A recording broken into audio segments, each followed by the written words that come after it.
Gloire à Jésus. Zambe apambola biso, bisika nyonso tu ezwami biso.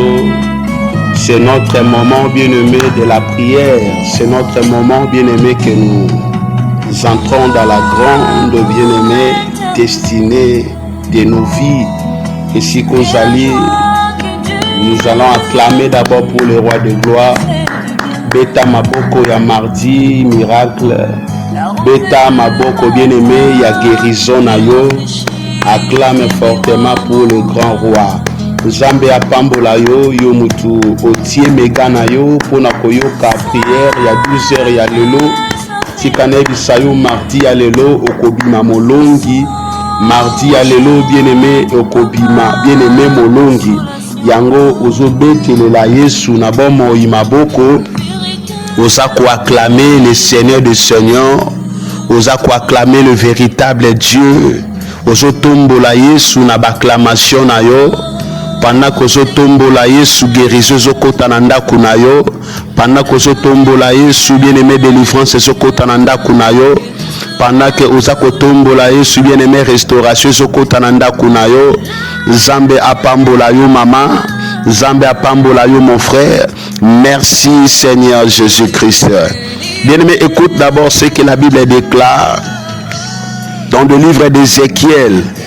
Ézéchiel chapitre 21, le verset 31, la Bible déclare: Ainsi parle le Seigneur l'Éternel, la tiare sera ôtée, le diadème sera enlevé, les choses vont changer, ce qui est abaissé sera élevé, ce qui est élevé sera abaissé.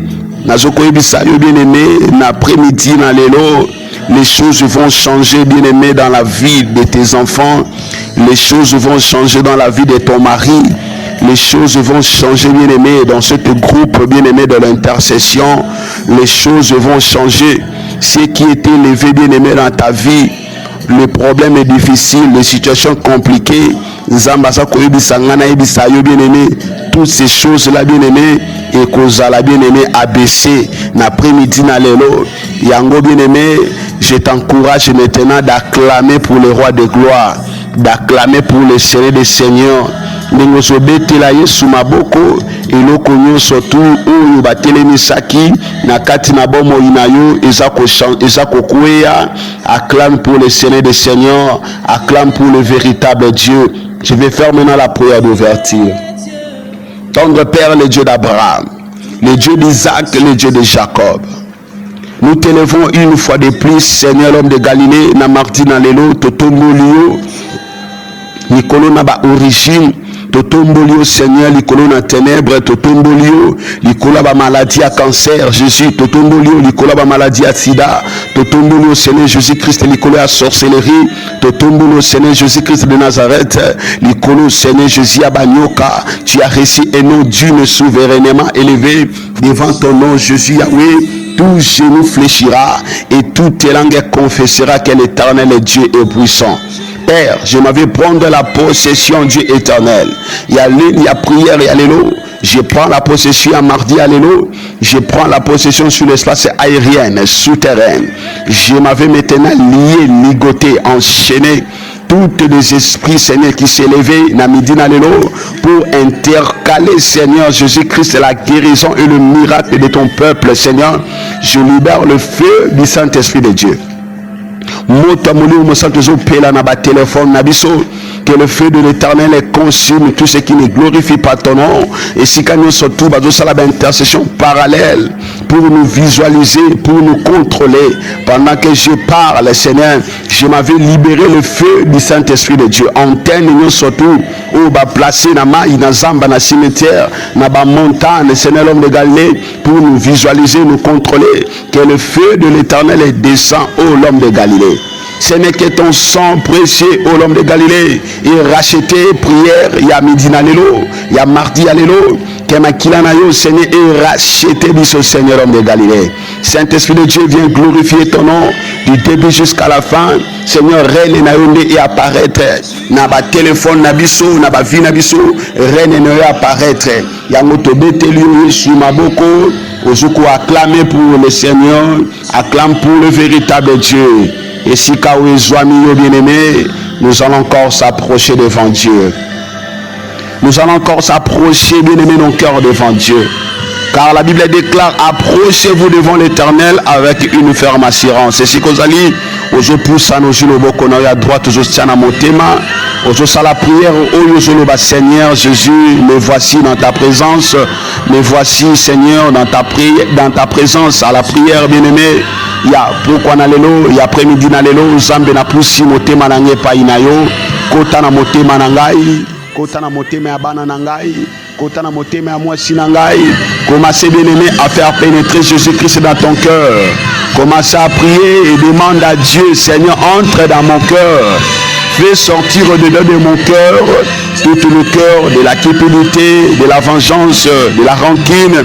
Fais sortir au-dedans de mon cœur toute la mission que le monde des ténèbres m'a donnée.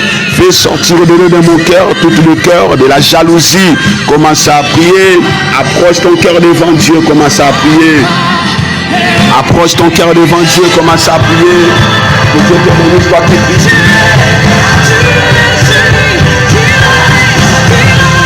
Approche ton cœur devant Dieu. Commence à prier. Approche ton cœur devant Dieu. Oh Seigneur, l'homme de Galilée, na 12h alelo to pusi mitema na biso epai na yo. Yesu kota na mitema na biso, délivre mitema na biso, kota na mitema na biso, longola mitema nyonso tu ya cupidité, ya jalousie, ya vengeance. Fais asseoir ton trône dans nos cœurs. Bien-aimé, commence à demander à Dieu avant de sa bien-aimé trône na ina kati na motema na yo.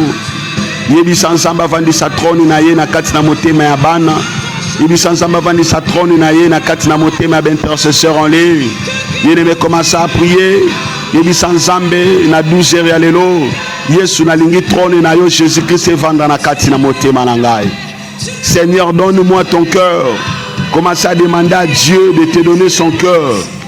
Yebisa nzambe, donne-moi ton cœur, Jésus. Donne-moi un nouveau cœur. Commence à demander à Dieu de te donner un nouveau cœur. Car la Bible déclare, je vous donnerai un nouveau cœur. Je mettrai en vous un esprit nouveau. Ézéchiel chapitre 36, le verset 26. La parole de Dieu déclare, je vous donnerai un nouveau cœur. Il dit, sans Zambé, donne-moi un nouveau cœur. Un cœur qui va commencer à surmonter des épreuves. Donne-moi un cœur qui sera digne d'être appelé un enfant de Dieu. Donne-moi un cœur qui va commencer à conserver ta parole. Donne-moi un cœur qui va mettre ta parole en pratique. Demande à Dieu de te donner un nouveau cœur. Demande à Dieu de donner à ton mari, à tes enfants un nouveau cœur. Demande à Dieu de donner à tous les intercesseurs en ligne un nouveau cœur. Oui. Jésus. Jésus. Bien-aimé, commence à prier. Prie. Que Dieu te bénisse, toi qui montes dans la prière. Alléluia. Merci Seigneur Jésus-Christ. Bien-aimé Sikozali, nous allons maintenant prier encore. Nous allons s'approcher encore devant le trône de Dieu. Et nous allons demander à l'Éternel que sa gloire.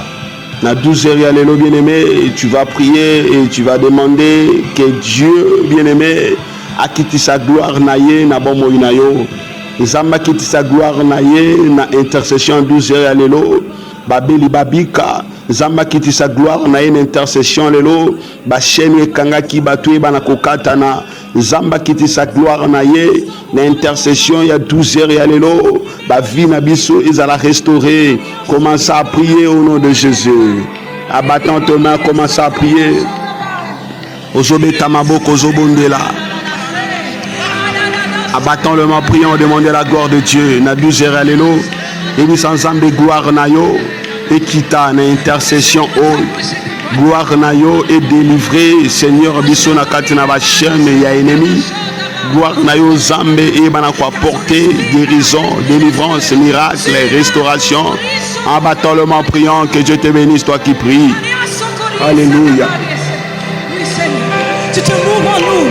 Tu te mouves en nous, au travers de nous. Tu exploses en nous. Commencez maintenant à dire merci à Dieu. Et sans Zambé n'a péché, merci. Pour la mokolo ya lelo, Zambé n'a péché, merci. Pour la vie de mes enfants, pour la vie de mon mari. Seigneur, je te dis merci. Pour notre souffle de vie, oh péché biso. Seigneur, nous te disons merci. Commence à dire merci à Jésus. Commence à dire merci à ton Dieu. Prie. Prie au nom de Jésus. Zamba Pambolayo. Zamba Pambolayo. Merci Seigneur Jésus-Christ. Merci Seigneur Jésus-Christ. Bien-aimés, nous allons encore rentrer, bien-aimés, dans la présence de Dieu. La Bible nous dit dans le livre de Jérémie, Jérémie chapitre 4, le verset 1er, la Bible dit, Israël, si tu reviens à moi, dit l'Éternel, si tu ôtes tes abominations devant moi, tu ne seras plus errant. Bien-aimé dans le Seigneur, tu pousse à l'issue devant, bien-aimé, le trône de Dieu. Et nous allons demander, bien-aimé, la miséricorde de Dieu. Nous venons auprès de toi, Seigneur Jésus. Viens ôter au-dedans de nous des abominations. Viens ôter au-dedans de nous, Seigneur, le péché, Seigneur, de nos ancêtres.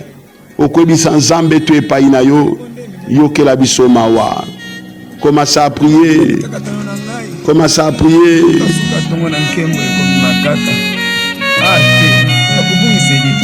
Oh Jésus. Oh Jésus Zambalola. Nous venons auprès de toi, Seigneur, de ôter au-dedans de nous des abominations qui est caché dans nos cœurs. Nous venons auprès de toi, Seigneur, de ôter, Seigneur, le péché, Seigneur, qui est caché dans nous, Jésus. Aie pitié de nous, Jésus. Je viens devant toi, Seigneur. Yoke la biso mawa na 12h et allélo. Yolobi na proverbe, Seigneur 28, celui qui cache ses transgressions ne progresse point, mais celui qui l'avoue, il obtient le salut et les miséricordes. Je reconnais que je suis pécheur. Je reconnais qu'au-dedans de moi, Seigneur Jésus, c'est rempli, Seigneur, de la fausseté. Na 12h et allélo na poussi motema nange paina yo. Na ekobelela yo zambe ya mawa. Kitisa mawa na yo na bomo inangai. Kitisa mawa no na kati na vi na ngai. Kitisa mawa no na via mobali na nga. Kitisa mawa na yo na via bana na ngai. Jésus, Yesu na ekobelela yo. Yesu na reconnaître Seigneur na longola bazemi. Na reconnaître Seigneur bambongwa batu na China. Na reconnaître na détourna mabala batu. Na reconnaître ezali nyangeza mabe. Seigneur naza hypocrite devant ta présence Jésus. Koti kangaite Seigneur. Yesu na beleli na 12h alelo. Na sopi motema na ngai epai na yo Jésus. Yesu yokela ngai mawa. Yokela ngai mawa. Naza dinete Yesu na benga ma Seigneur Jésus mwana na yo. Pote kati na nga c'est la pourriture. Kati na ngai masturbation. Kati na ngai ivrognerie. Kati na ngai Seigneur vie Seigneur ya mabe. Yesu yokela ngai mawa. Neko sopa motema na ngai epai na yo. Kitisa mawana na 12h alelo na kati na bomo inanga. Bien-aimé banda koyebisa nzamba kitisa mawana ye na kati na vie na yo. Priez bien-aimé. Priez. Nathalie pembeni nanga. Batoma beba kovuluka. Ai nazali yo. Nikamona ngai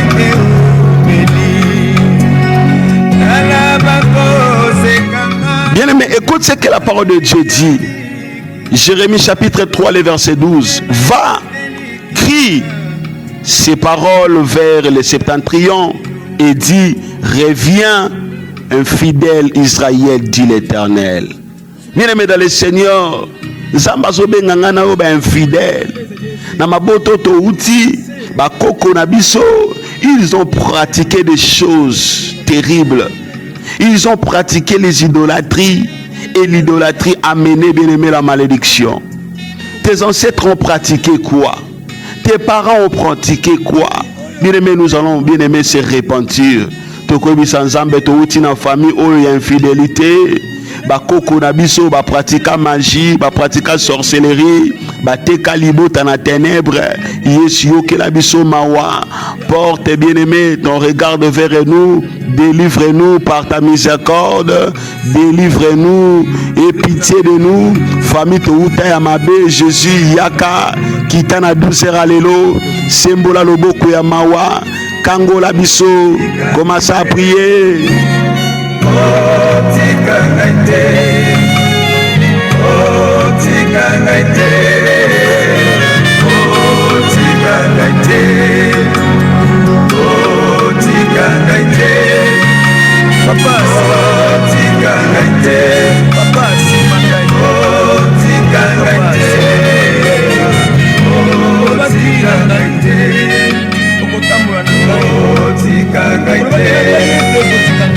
Bien-aimé, commence à prier.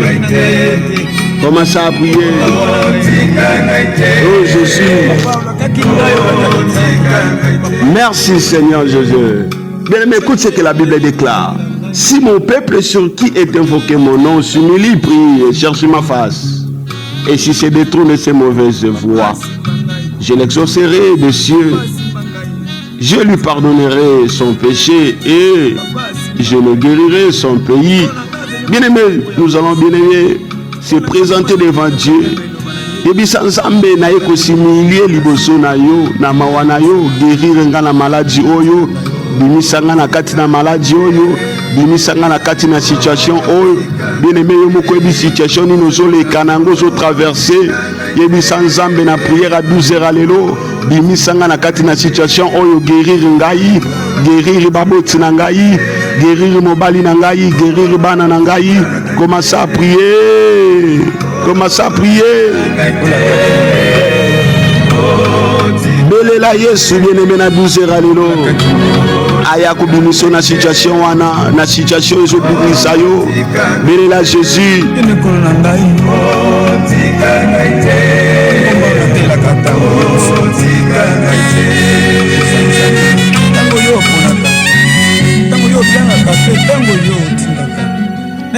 Merci Seigneur Jésus. Que Dieu te bénisse, qu'on peut acclamer pour le roi de gloire.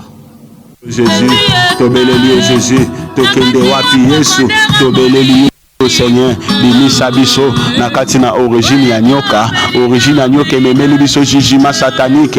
Yesu na 12h lelo toye kosopa motema na biso pa na yo. Yesu kobelela yo zambe ya mawa.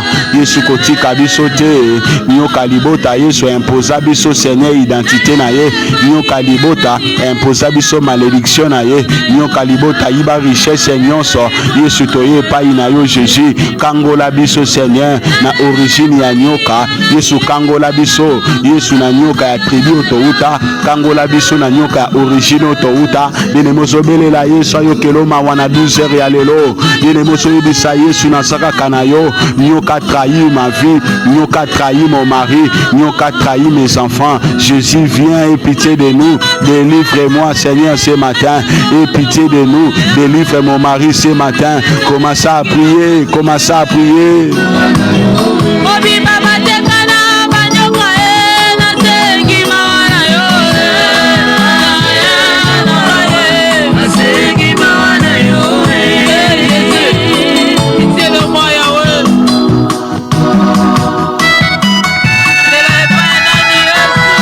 Oh Jésus, oh Jésus, bien-aimé Yoka, Osée chapitre 4, le verset 6, la Bible nous dit, mon peuple est détruit parce qu'il manque la connaissance. Bien-aimé, ngano tozaki na connaissance était bakoko na biso bakenda ki kosala ba idolâtrie, bakoko na biso bakende kote kabiso na banyoka, bakoti ba alliance na banyoka, na ba alliance bakende kokota ememi jugement satanique na kati na famille. Nyoka libota zo kanga bien-aimé ba promesse nzambe kokisama na vie na yo te. Nyoka libota zali ko empêcher yo bien-aimé pona ceux qui sont na nzela. Nyoka libota zo ko détruire, nyoka libota ki kolongolo na présence nzambe. Kalibota bien-aimé akotisi libota mobimba na malédiction banda kobelela kaka Jésus, yaka Jésus, yaka Jésus. Singa intervention divine ya mawa banda ko pousser ba cri. La Bible déclare bien-aimé, quiconque évoquera le nom de Jésus sera sauvé. Commence à pousser les cris de détresse, commence à pousser les cris de détresse. Yebisa nzamba bimisayo na prison ya origine ya nyoka. Yesu bimisayo na prison ya origine ya nyoka bien-aimé ya tribu ya province na yo. Ozobelela Yesu na na miséricorde na ya bimisa yo bien-aimé na kati na prison bien-aimé ya nyoka origine ya liboto uta. Commence à prier, commence à prier Jésus.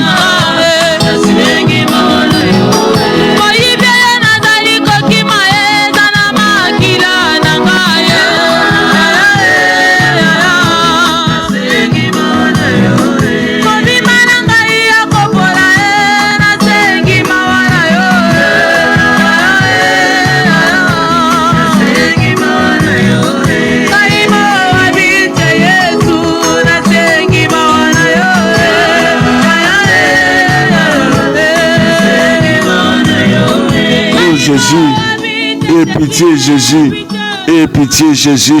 Merci Seigneur Jésus. Bien-aimé, Genèse chapitre 49, le verset 17. La Bible déclare: Dan sera un serpent sur le chemin, une vipère sur le chantier, mordant les talons du cheval, pour les cavaliers tombent à la renverse. Bien-aimé, awa Jacob avandisi bananaye. Awa Jacob assemblé bananaye, a réunir bananaye, a bandi ko annoncer bango makambu ou ko arriver bien-aimé na suite de temps. A ebisi Dan toi tu es serpent. Bakoko nangana yo, ba ebisa biso nini? Bakoko yo uti, ba ebisa yo zala nani? Ba ebisa famille na bino zala nani? Ba misusu ba ebisa bango na famille na bino bo zala ba maboma, misusu ba ebisa bango na famille na bino bo zala ba kizengi, misusu ba ebisa bango na famille na bino bo balate, misusu ba nyoka libota. Ba ebisa bango na famille na bino boko sepela te, na famille na bino boko mona bolamu te. Bien aimé nyoka libota ebisa bino nini? Bakoko ya libota o basala na bino nini? Banda ko ebisa Yesu yaka longola maloba oyo bakoko na ngai bakenda ko solola na nyoka, longola alliance oyo bakoko na ngai bakenda ko sala na nyoka, banda ko belela Yesu na 12h alléluia, banda ko mata na prière, commence à prier, commence à prier.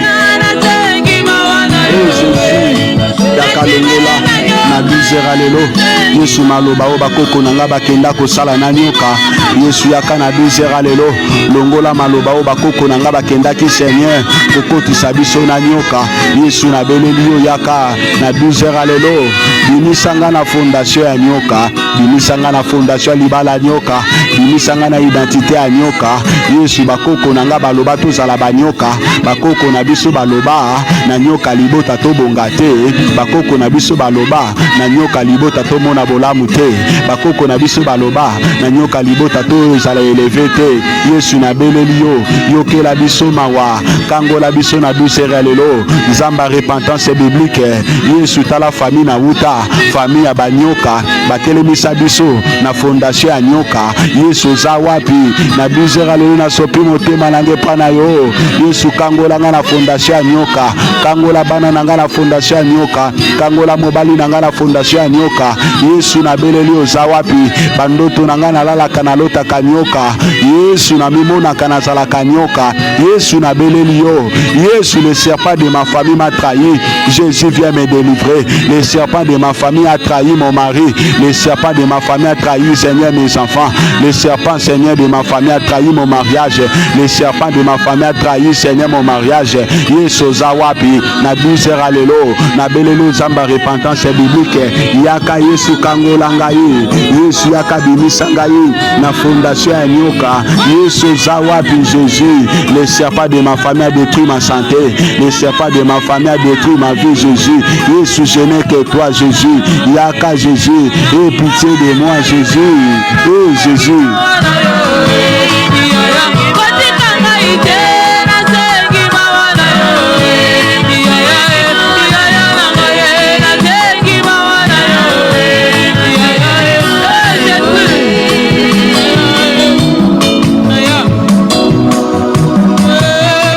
Bien-aimé belela nzambe, nyoka libota na yo a trahir domaine nini ya vie na yo. Nyoka libota na bino ya province na bino ya origine na bino a trahir domaine nini ya vie na yo. Nyoka libota kangi domaine nini ya vie na yo. Nyoka libota bebisi domaine nini ya vie na yo. Nyoka libota bebisi domaine nini ya vie ya bana. Nyoka libota bebisi domaine nini ya mobali na yo. Bien aimé nyoka introduire bino na malédiction. Nyo soti bozo sala na libote zo simba te. Zo kande bakoko na bino ba mema nyoka na famille. Zo kande bakoko na bino basala ba alliance na nyoka. na kati ya alliance ya nyoka oza na makila bien-aimé ya nyoka na kati no oza na makila ya nini oza na makila ya banyoka libota ya alliance bakoko bakenda koluka belela Yesu abimisa yo belela Yesu na 12h lelo akangola yo belela miséricorde nzambe na 12h lelo ebimisa yo na origine na malédiction ya nyoka bien-aimé commence à prier oh Jésus.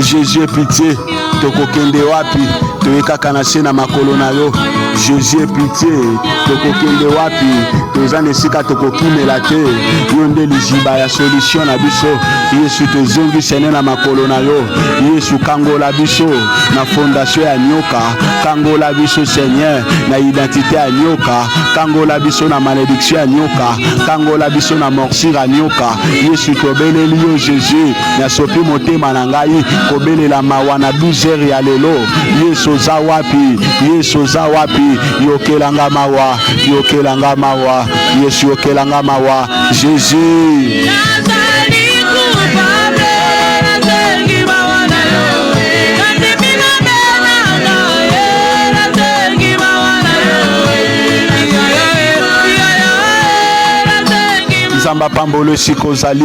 Zamba pambolo sikozali ozobeta siko maboko na yo commencez maintenant à plaider le sang de Jésus.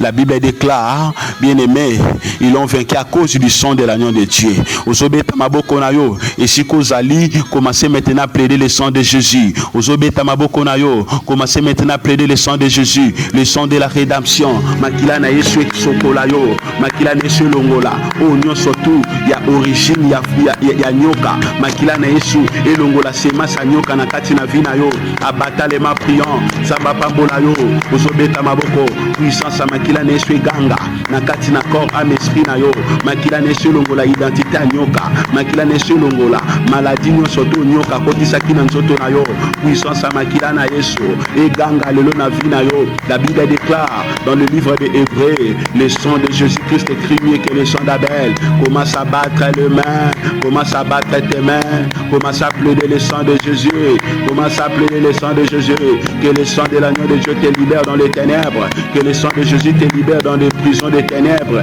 que le sang de Jésus te libère dans des prisons des origines de tes serpents. Ozobeta maboko puissance à makila na Yesu ekene na kokabola yo na identité à nyoka na 12h lelo ozobeta maboko na yo banda koboya identité à nyoka banda koboya identité à nyoka ozobeta maboko na yo banda kolongola elamba nyonso tu nyoka latisa yo ozobeta maboko na yo banda koboya malédiction nyonso tu oyo euti na nzela nyoka oyo bakoko no basala alliance ozobeta maboko na yo banda koboya maladie nyonso oyo euta na kati na nyoka ya tribu na yo ozoboya bien-aimé maladie incurable oyo baimposer epa nyoka oza koboya vie difficile oyo nyoka imposa yo ozoboya vie compliqué oyo nyoka imposa yo ozobeta maboko kanda kokabwana na alliance ya nyoka banda na kolongwa na alliance ya nyoka ozobeta maboko na yo nom de Jésus par le nom puissant de Jésus par le sang de Jésus-Christ banda kobima bima na prison nyonso tu oyo nyoka kanga yo bimisa étoile na yo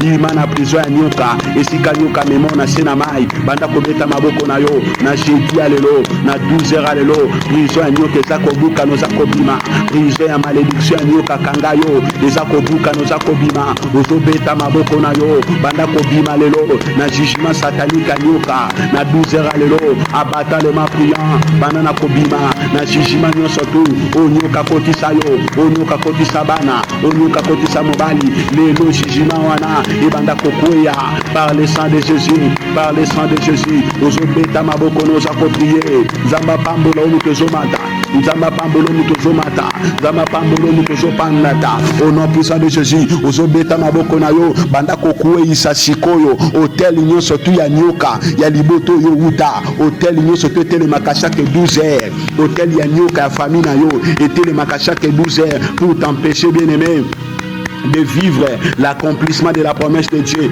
Bandana kopanza hôtel nyonso tu ya nyoka we bundisaka yo o vivre accomplissement nzambe te ozobeta maboko na yo commence à libérer le feu du Saint-Esprit de Dieu eza kotumba hôtel nyonso tu ya nyoka we bakoko no bakenda kotonga na mai we bakoko no bakenda kotonga na zamba hôtel nyonso tu ya nyoka bateka bino hôtel nyonso tu ya nyoka esomba bino na 12 heures lelo puissance ya makila na Yesu eza kopanza hôtel nyonso tu ya nyoka hôtel nyonso tu bamema kondo na yo bakenda kosakrifia ngo na hôtel ya nyoka hôtel nyonso tu bamema baétoile na yo bakenda kosakrifia ngo na hôtel ya nyoka lelo ozobeta maboko esika nyonso tu batongo hôtel ya nyoka ya libota na yo lelo libéré moto na nzambe.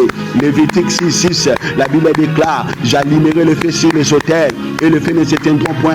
Ozobeta maboko na yo banda na kolibere moto na nzambe epanza hôtel ya nyoka hôtel nyonso tu ya nyoka eza na se na mai epanzana hôtel nyonso tu ya nyoka oyo bakoko na yo bakenda kosala alliance na cimetière epanzana banda kolibere kake na nzambe ozobeta maboko na yo. La Bible déclare ne mets au combat mes doigts à la bataille maboko nekoma kake ekende na kopanza hôtel nyonso tu ya nyoka maboko nekoma kake ekende na kopanza hôtel nyonso tu ya banyoka esika ezali hôtel wana ekoma mauvaise fondation ozobeta maboko hôtel wana esika na moto hôtel nyonso tu ya nyoka ebundisaka libala na yo epanzana esika na moto hôtel nyonso tu ya nyoka ebundisaka sante na yo epanzana esika na moto hôtel nyonso tu ya nyoka ebundisaka voyage na yo epanzana esika na moto hôtel nyonso tu ya nyoka ebundisaka destiny na yo epanzana esika na moto beta maboko zobondela beta maboko zobondela. La Bible déclare dans le livre de Jérémie chapitre 5:14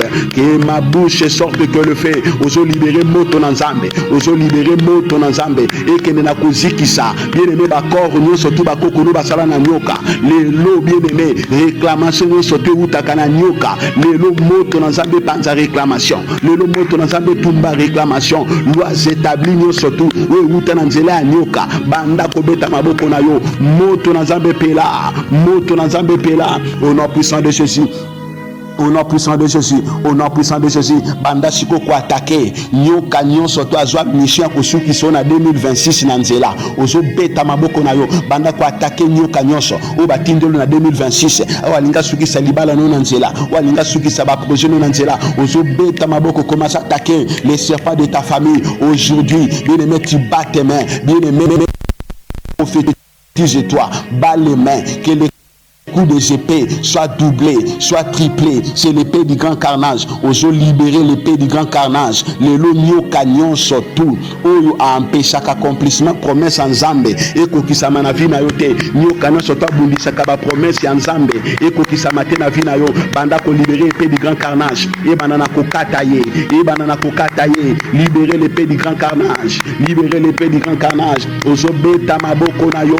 Commencez maintenant à détruire. Nyo canyon surtout kotisa libota na malédiction, nyoka nyonso to kotisa libota na échec, nyoka nyonso to kotisa libota na maladie ya ténèbres, lelo banda ko détruire, banda ko beta maboko, banda ko beta maboko. Au nom puissant de Jésus, au nom puissant de Jésus, au nom puissant de Jésus, commence à battre les mains.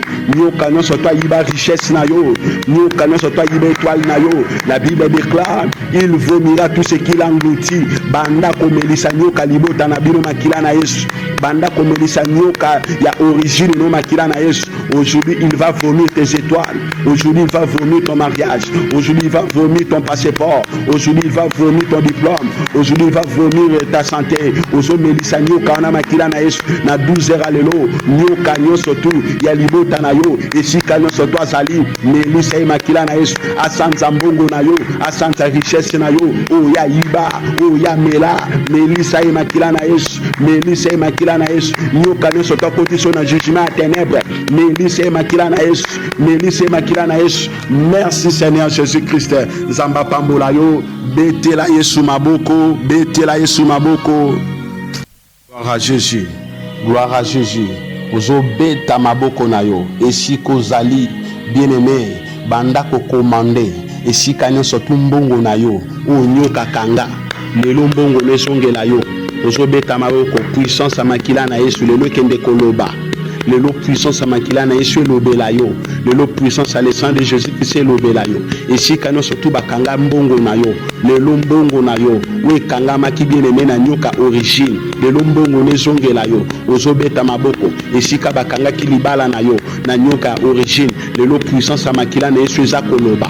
De l'eau puissance à makila ne soza koloba mbongo na yo ezongela yo ozobeta maboko prier ozobeta maboko prier libala no bakanga ki lelo ezongela yo santé no bakanga ki lelo ezongela yo abatalema priant oza ko commander lelo oza ko commander mbongo na yo sike kanga maki lelo ezongela yo ozobeta maboko oza ko bondela oza ko beta maboko oza ko bondela ozobeta maboko prier commence à plaider le sang de Jésus ozokobisa nzambe makila na yesu précédé yo pour le mois de mars makila na yesu précédé yo programme nyonso to nyoka libota za kobongisa na Esaïe 7:7 la Bible déclare cela n'arrivera pas cela n'aura pas lieu banda kota makila na yesu et déprogrammer programme nyonso o nyoka programmer contre tes enfants programme non surtout nous qu'à programmer l'intercession l'une ozobeta maboko na yo cela n'arrivera pas cela n'aura pas lieu banda ko déprogrammer pour fa o nyoka programmer banda ko déprogrammer ou surtout nous qu'à programmer ozobeta maboko na yo puissance makila na yesu na ndaku na yo puissance makila na yesu na bureau na yo puissance makila na yesu esikote kaka puissance makila na yesu oza kokotisa bana na yo na alliance makila na yesu. Commence à plaider le sang de Jésus. Makila nesu sécuriser libota na yo. Makila nesu sécuriser banana yo. Makila nesu même miracle. Ozobeta maboko ozo déclarer. Makila nesu même miracle. Makila nesu même miracle na vie na yo. Makila nesu même guérison. Makila nesu même délivrance. Ozobeta maboko. Yebi sanzambe na 12h ya lelo.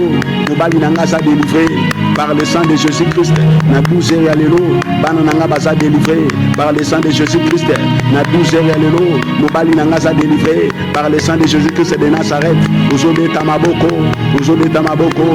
Banda komela siko makila na Yesu. Commencez maintenant à boire le sang de Jésus. Commencez à boire le sang de Jésus-Christ. Melisa bana no makila na Yesu. Melisa mobali no le sang de Jésus. Makila na Yesu zakomela. Ezako binisa ba sema sanyoka. Ezako binisa ba maladie incurable. Banda komela makila na Yesu. Maladie no surtout ba boakela ke ezako bima. Mela makila na Yesu. Eloko no surtout ba connecta ki na nyoka ezako bima. Mela makila na Yesu.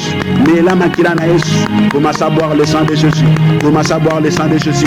Ah makila na Yesu yango neso ma miracle na vie na yo. Makila na Yesu ma guérison na vie na yo. Makila na Yesu yangwana ezako ma santé divine. Ah makila na Yesu yangwana ezako ma restauration. Ah makila na Yesu yangwana ezo ma bénédiction. Banana komela makila na Yesu. Banda kokotisa makila na Yesu na makolo. Kotisa makila na Yesu na makolo.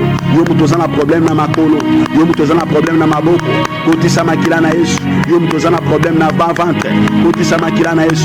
Nzamba soko kangolo na bas ventre wana. Nzamba soko kangolo na bas ventre. Yo mutoza na problème bien aimé na niveau ya mutu. Kotisa makila na Yesu. Tala miracle ngone ne soko kota na mutu. Tala miracle ngone ne soko kota na bapuno. Tala miracle ngone ne soko kota na cœur. Yo mutoza na problème ya cœur. Banda kokotisa makila na Yesu. Tala miracle guérison ngone ne soko kota. La Bible déclare nous l'ont vaincu à cause du sang de l'agneau de Dieu. À côté sa makila na Yesu l'intercession d'une haute. Côté sa makila na Yesu l'intercession d'une haute. Makila na Yesu ma guérison et ma solution. Na kati l'intercession d'une haute. Yebi sanzambe na prière ya lelo. Batuno surtout ba sakolanda prière oyo. Batuno surtout ba koyoka voice sa prière oyo. Makila na Yesu me la bango miracle. Makila na Yesu me la bango guérison. Makila na Yesu pesa bango ba solution na ba cas difficile et compliqué. Ozokoni sanzambe. Mutuno surtout koyoka voice sa prière oyo. Azwa guérison. Mutuno surtout koyoka voice sa prière oyo. Azwa miracle. Ozobeta maboko na yo. Priez au nom de Jésus. Priez au nom de Jésus. Ozokoni sanzambe makila na Yesu. Na kati na libota na yo. Na kati na famille na yo. Le sang de Jésus-Christ. Le sang de Jésus-Christ. Gloire à l'agneau de Dieu. Gloire à l'agneau de Dieu. Gloire à l'agneau de Dieu. Merci Elohim. Merci El Shaddai. Merci le véritable Dieu. Merci pour la victoire. Merci. Merci le Dieu d'Israël. Nous te disons merci. Nous te disons merci. Gloire à l'agneau de Dieu. Bien-aimés, nous allons maintenant adorer Dieu. Nous allons maintenant être reconnaissants pour ce que Dieu a fait cet après-midi. Et ça là qui me dit à délivrance et paix guérison. Banda sikoyo kwa adore zambe wasaleli yo na 12h ya lelo. Nzambe wa kangolio na morsure ya nyoka, Nzambe wa kangolio na origine ya nyoka, Nzambe wa bimisio na jugement satanique ya nyoka, Nzambe o akangolio na malédiction ya nyoka, Nzambe oyo ayebi na kosalela yo likamwa na 12h lelo. Commence à adorer Dieu. Gloire à l'agneau de Dieu. Alléluia.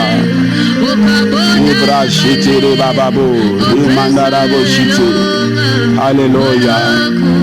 Nous t'adorons Jésus. Alléluia.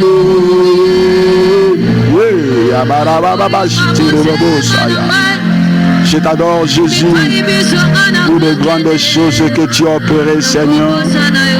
Jésus, cet après-midi dans ma vie, comment ne pas t'élever, Jésus? Olongi banyoka mabota na biso, olongi Seigneur banyoka ba origine ya mabota. Dieu s'il te plaît, Dieu merci. Dieu s'il te plaît, Dieu merci.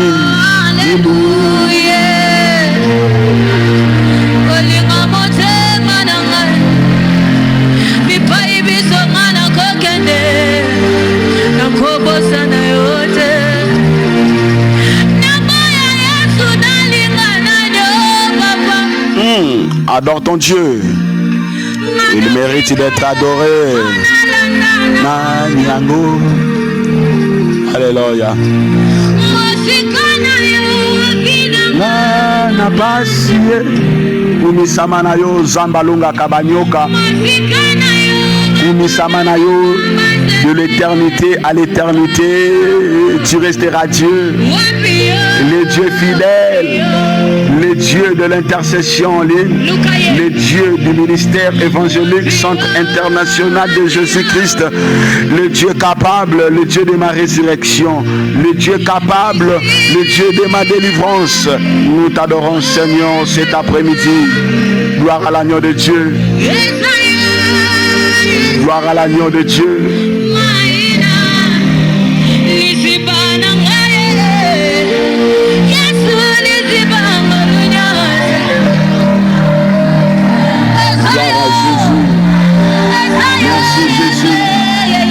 Comment ne pas t'exalter?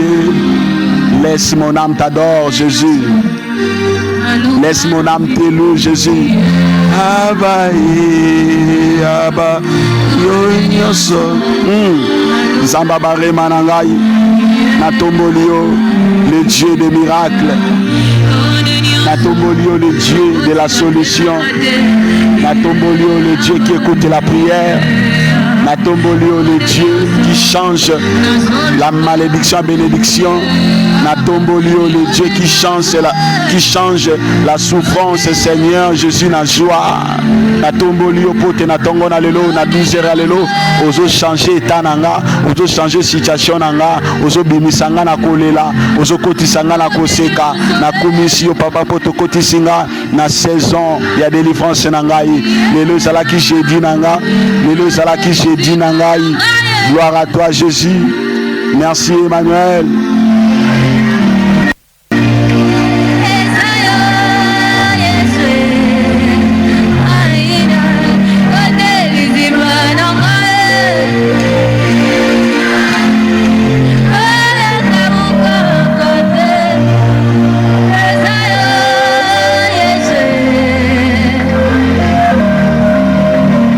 Merci Jésus. Que Dieu nous bénisse. Là où nous sommes bien-aimés, nous allons prendre nos offrandes, nos contributions. Bien-aimés, nous allons, bien-aimés, prier avec ça. Je vais bénir les offrandes. Père, dans le nom de Jésus, n'a pas moli offrande de nyonso. Oh, il y a prière, il y a l'élo. Oh, batubazoko scellé. Seigneur, prière, oh. Tika ete ke offrande na bango, bakotia. Ezala Seigneur bofronde koganga na lola. Ezala bofronde oyo kokuisa banyoka. Ezala bofronde oyo kofongola ba porte ba bénédiction. Ezala bofronde comme un miracle. Pour te lobi na biso apporter dans la maison de l'Éternel vos dîmes, vos offrandes. Seigneur, pour que la nourriture ne manque pas. Seigneur, bénis tout et chacun de nous. Wayo qui prière ya lelo, libotane za la béni. Wayo qui prière ya lelo, ndakune za la sauver. Wayo qui prière ya lelo, aza la guéri. wayoki prière ya lelo azala restauré obeteli Yesu maboko nzambe apambola bino nzambe asala bino bolamu na kombo na Yesu tolobi amen. Yesu, Yesu, Yesu, Yesu.